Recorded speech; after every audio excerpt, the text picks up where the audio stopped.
Assalamualaikum warahmatullahi wabarakatuh. Bagaimana kabarnya hari ini? Semoga selalu sehat dan tetap semangat untuk mengikuti pelajaran. Nah, pada video kali ini kita akan membahas mengenai menggali informasi penting dari teks sejarah menggunakan kata tanya. Informasi adalah sekumpulan fakta yang menggambarkan sebuah peristiwa atau kejadian. Menggali informasi dapat dilakukan dengan cara yang pertama, membaca seluruh teks dengan cermat. Yang kedua, menjawab pertanyaan-pertanyaan yang menggunakan aspek apa, di mana, kapan, siapa, mengapa, dan bagaimana, atau biasa disingkat dengan adik Simba. Dan yang ketiga, menyajikan informasi dalam bentuk diagram dari hasil pengelompokan setiap pertanyaan. Nah, sebelumnya kita bahas dulu mengenai kata tanya. Apa itu kata tanya?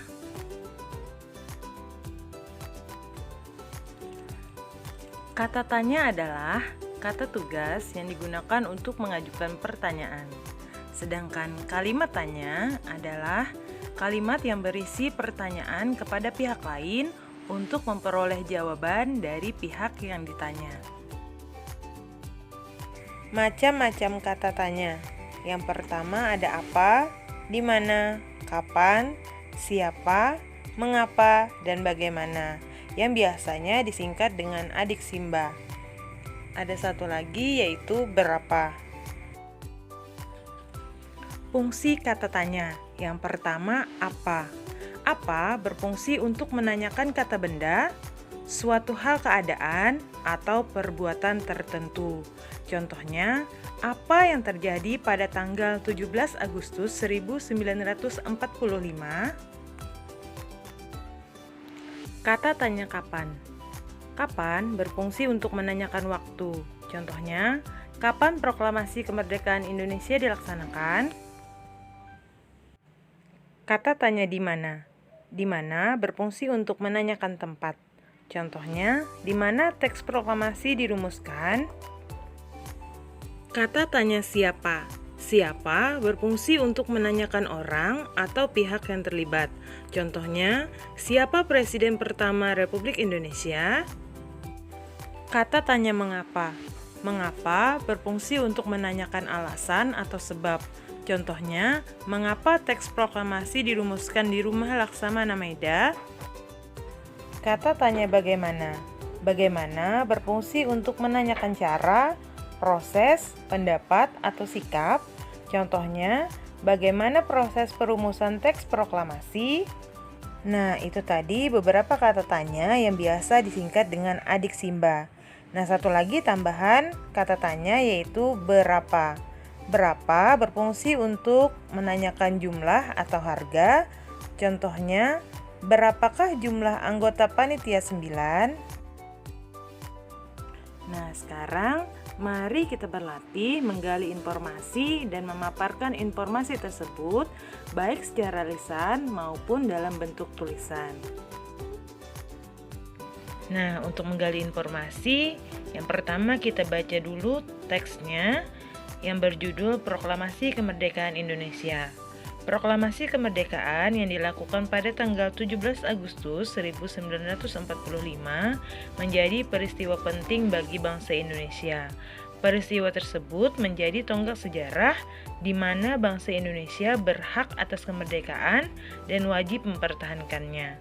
Diawali dengan dijatuhkannya bom atom oleh tentara Amerika Serikat pada tanggal 6 Agustus 1945 di kota Hiroshima dan pada tanggal 9 Agustus 1945 di kota Nagasaki.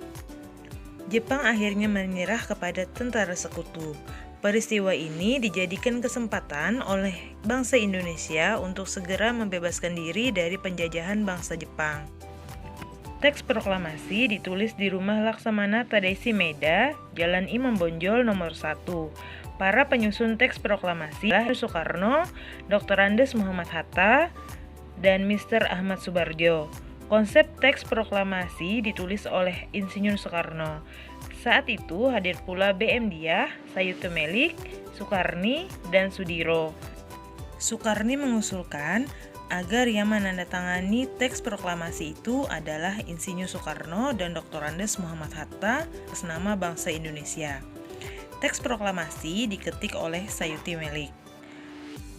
Pagi harinya, 17 Agustus 1945, di kediaman Soekarno, Jalan Pegangsaan Timur, nomor 56, telah hadir antara lain Suwirjo, Wilopo, Gapar Pringgodikdo, Tabrani, dan Trimurti.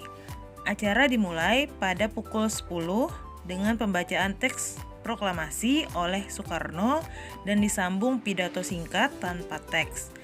Kemudian, bendera merah putih yang telah dijahit oleh Ibu Fatmawati dikibarkan.